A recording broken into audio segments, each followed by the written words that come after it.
Yeah, this is Albert from Uganda, Changwale Refugee Settlement. Albert, so good to see you. Thanks for being here today.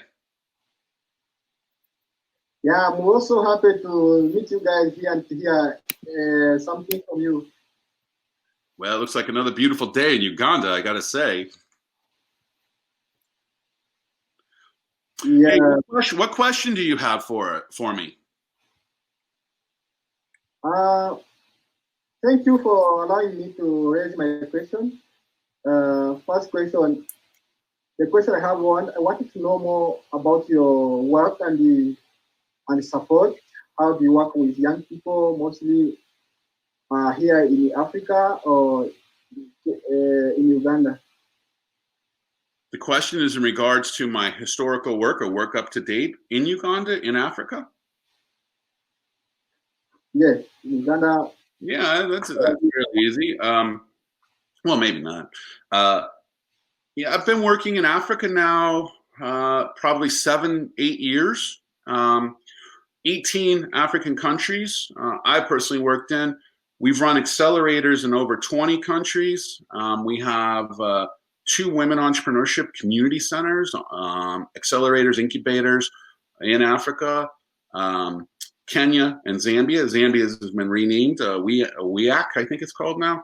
And so we've had a lot of experience working with that is with through Griffin Works, working with women, youth, anybody and everybody who wants to start a business. We pretty much try to engage in our activities. I think the key differentiator of our programming over other programming or other methodologies that are out there in terms of helping empower to build businesses is that we overarching, it's not really a business building program as much as that's the hook. It's really about empowering 100% agency in people we work with so that they have more control over their own lives and their own destiny. And so what we're really training is empowerment techniques, tools to help them reach their full potential, tools to unlock this hidden opportunities they have. And business building, from my experience and from the experience of many other people, is like this key livelihoods element to get people going forward and break out of wherever they're at. And so we use and leverage business building and entrepreneurship as a way to create systematic change, empower people to reach their full potential, or as we like to say, igniting human potential. Does that help? Yeah, thank you. But I still have some question about that too. Sure. I've been looking on the social medias whereby you have been working with young entrepreneurs all over the world, mostly in Pakistan, whereby you rewarded some entrepreneurs in something with the seed capital to scale up their businesses. So I was wondering if that will be the same here in Africa, mostly here in Uganda, since you have been part of that capacity building, and also we are training some trainings with you guys here around. I was asking myself if that will happen in here. Okay, I think I got part of that. Amy, can you just sort of summarize what you heard? Because I was closing my eyes and I think what Albert is saying is that through social media engagement, he's noticed that you've had some programs, other programs that Griffin Works does, where there have been challenges like Startup Academy, Startup Cup, where there have been awards at the end. They're of monetary value, and I think he's asking more about that. If you could go into that a little bit. I see. Yeah. So each one of our programs, for instance, the Startup Cup that's running in Pakistan, it's 7 years now it's been running in Pakistan. It grew from 1 or 3 cities into 7. So it's the nation's largest acceleration program. Each Startup Cup, each Startup Academy, each program develops their own idea or own outcomes in terms of the award celebration. Pakistan's has grown over time and has become really significant and large. But again, it's 7 years. We encourage all of our organizers that we train, 72 countries at this point, that we believe that the prize money is not the goal. The goal is to empower people with the tools, the resources to understand how to self-fund, how to bootstrap their business forward, create revenue as rapidly as possible, and then grow that revenue and so that they can self-fund their business, particularly in areas that you're living in, like Uganda or other countries. Pakistan is really trying hard to become like the next Silicon Valley. I think they have their first unicorn. That would be over $1 billion. That's your cue, Amy. I couldn't help it. But it's true. It just happened like 2 weeks ago that they got their first unicorn. And so I think that you can't compare different programs to what we're doing in Uganda, because ultimately less than 1%, 0.8% of all businesses globally receive any kind of traditional funding, 0.8%.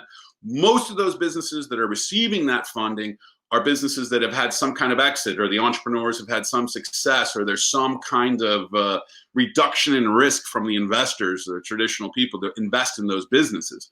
So when you look at 0.8% of all businesses globally around the world receiving any kind of traditional funding, your odds are pretty close to zero. So you got to come up with an alternative approach. Now, in Pakistan, as an example, something like 750 to 800 businesses will compete in an extreme build-a-business, 48-hour extreme build-a-business workshop weekend kind of environment, which you were part of. From those, then I guess approximately 200 or 175 of those will make the top 25 and compete. When you come out on top, you're getting 1, 2, or 3 nationally receiving any kind of prize money. That fits nicely into the 0.8% of people who receive any kind of money from their work, and it's a competitive it's a much more competitive process than we drove in Uganda. I hope that helps answer that. But each organization we work with develops their own strategy around how much funding there'll be, if there is any. And we encourage no funding, the knowledge, the skills, the tools, the method for building a business and generating money now. Okay, so just to reiterate, Sean, you're saying you don't need funding. You need revenue, and so that's right. Well, and Albert knows this because I was there. We saw each other a while ago. I don't remember when, but that's the message that we continually give. And so, again, each organization has their way. We're more intimately involved now in what's happening in Uganda, and so we're much more driven by self-funding. Self-funding is the mechanism for you to grow your success. And the key here is the more revenue you generate, the more fundable you become. That's the key here. So the more revenue you generate, the more fundable you become. And even big businesses, or businesses that are scalable, that are investable, that meet all these limited criteria that investors have, even those are now more likely to get investment based upon having revenue. And investors are looking for revenue-based businesses now to invest in over those that were just an idea or a concept and has no money tied to it. So there is no better way to create self-funding than revenue. That can be from a job, that can be from selling things. There's lots of ways to create revenue and bootstrap your business. I'll pause there. Albert, do you have thoughts on what he's just said? Okay. Yeah, it's fine. I'm getting you, and thank you for the explanation of all of this. Only the suggestion I could have, if I'm allowed, it's like to have this network with the organization or with you, it's very important for us. I think also you have some more networks which can also encourage young people to do their businesses and their activities, like by applying for hours or applying for some opportunities in the US or all over the world. So when like you find those opportunities, I was requesting maybe you involve us to apply and try our luck and see if we can grow up in mind, also competing with different people from other countries and the other continent, have that experience, and also build our capacity as we are getting some resources from other organizations which can fund us. So I think that I'm gonna repeat this, and this is for everybody who's watching as well. Funding is not the focus. If you focus on funding, you're missing the mark. Because remember, when you're funding and you're trying to raise money, it's out of your control, completely out of your control. You have no control over it because the people with the money control the decision, not you. You want to bring control back to you. And to bring that control, you have to find assets and resources in your own control that you can manage. This could be selling an item you have that would generate some money. I'm notorious for asking people, nice phone. Are you willing to sell that phone? It might be $100 right there. That's $100 of funding. Get a less quality phone. You got some kind of vehicle, sell it. I've sold so many vehicles in my life for funding purposes, many in a heartbreaking situation. I'm now 0 cars. And so being able to sell things, having a job, that's money, that's revenue. You reinvesting that money from your job into your business, which you're doing on the side until it generates enough revenue that you can quit your job and you now have a better job, your own created job. It can be from selling things, the money you make from the selling. It could be loans from friends or family. It could be it could be bartering land. If you're growing something, you could get land for no cost and pay based upon the harvest and the money you make and redistribute some percentage back to them. So there's literally an endless number of ways that you can create revenue. But what I would say in terms of what I believe, and I believe this strongly, Albert, I believe you have a competitive advantage over a lot of people around the world, particularly here in the US, because you are driven and are hungry in a way that most people can't, a lot of people can't relate to. So that hunger, that desire, that drive gives you competitive advantage, and you want to leverage that.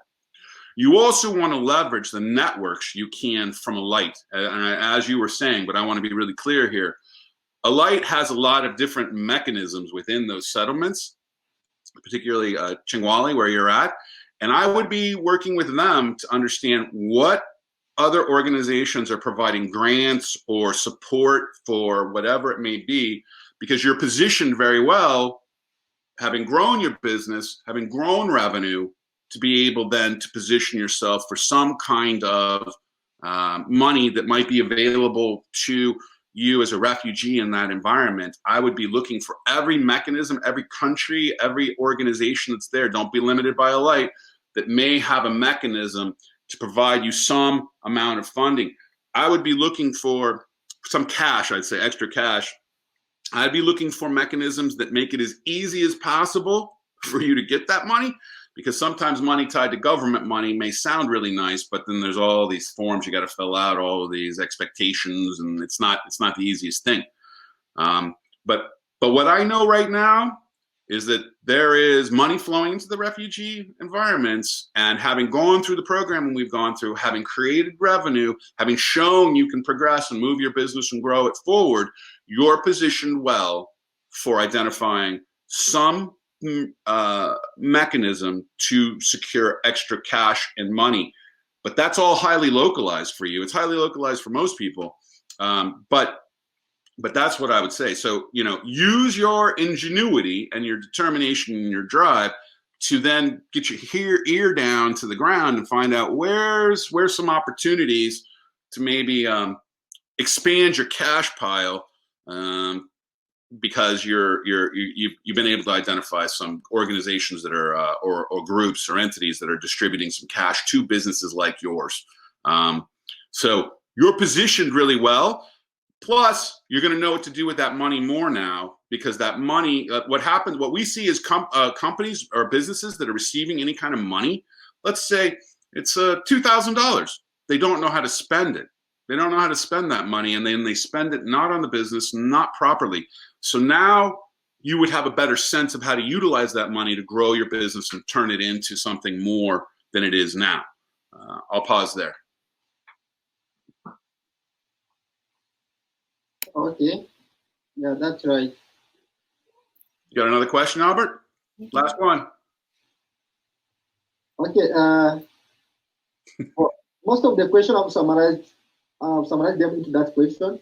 And Yeah, what about your business? Tell me about your business. I'm going to ask you a question. Tell me what you're doing. So, what's your product and service? Who's your customer? How do you make money? 30 seconds. Go. come on. What's your product and service? Who's your customer? How do you make money? 30 seconds. Okay. For me, I make money by I'm in the group whereby we started the microcredit, and this is the way we make money by borrowing, by encouraging people to access credit in our group, and later they bring back the money taken with the interest, and that interest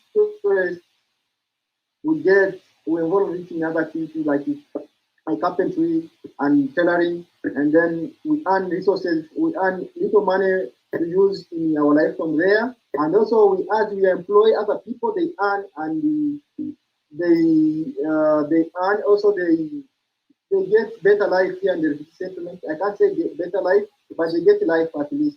They access some basic needs. Let me ask you this. So is your business, is the revenue growing? Is the demand for your micro loans growing? Yeah, yeah, the revenue is growing as most of people are using our products, our loan, and as most people are getting are getting our products in the fashion design workshop and the carpentry workshop. They are making their window doors and the windows to make their shelters, clothes, and then this grow our revenue because the income is growing.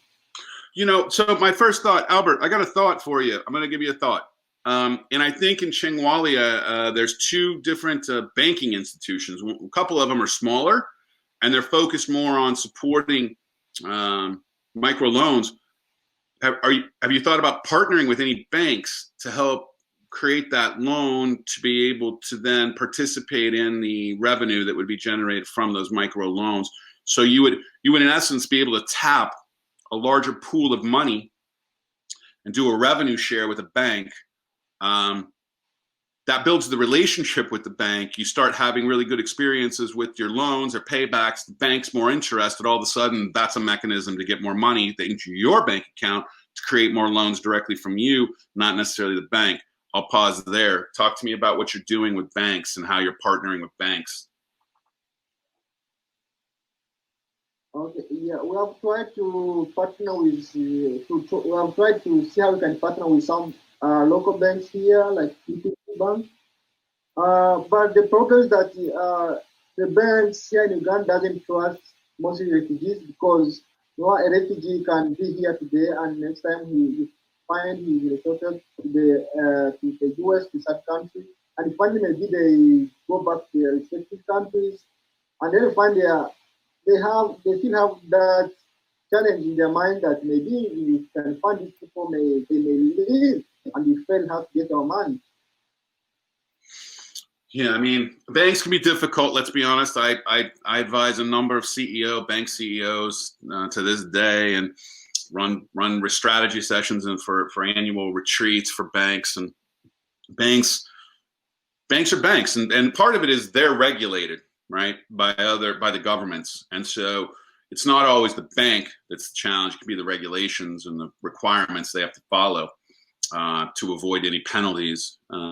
But also they're trying to protect the money, so they're trying to reduce the risk. What I would do, Albert, I would keep knocking on their doors.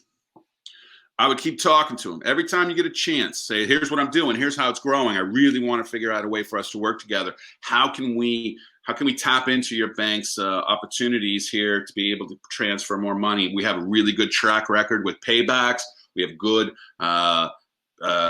clients who are dependable at paying money back, and we've got this kind of average 98%, 99% payback on time. The banks will start paying attention, so you can't give up on the banks. You've got to build a relationship with those bankers. Again, this is for everybody out there. You want to create a relationship with a banker that becomes your friend. You want that banker to be your friend. Some of my best friends are bankers. Why? Because you never know when you'll need a banker. And bankers, when they're your friends, are more willing to give you a character handshake. That's your character. They're willing to go into a relationship. It's not about the contract or the agreement. It's the spirit of the relationship. So my challenge for you, Albert, going forward is build relationships with banks you want to work with in your area, in your neighborhood, and then start working towards identifying ways you can collaborate and work, which would expand your ability to give loans. Again, building that relationship with the bank, which then opens the door for that bank to go, we really like you, Albert, and here's something we can maybe do for you. All of a sudden, you got your funding through the bank by building the relationship with the bank, growing the revenue with the bank as a shared revenue model, and slowly you're creating your own pool of money then to run your own micro loans. This will work and is highly effective. And I've seen it happen before, but you've got to build a relationship and keep working on that, not giving up, keep knocking on their door. Find that person who says, who's excited about what you're doing, who gets motivated by it, and then just work that relationship over time on a regular, consistent basis. Stop by, say hello, share your progress, your enthusiasm, and where you want to go, and and engage them, enroll them into your vision. And guess what? Most of the time, they'll step up. I'll pause there. Okay, thank you.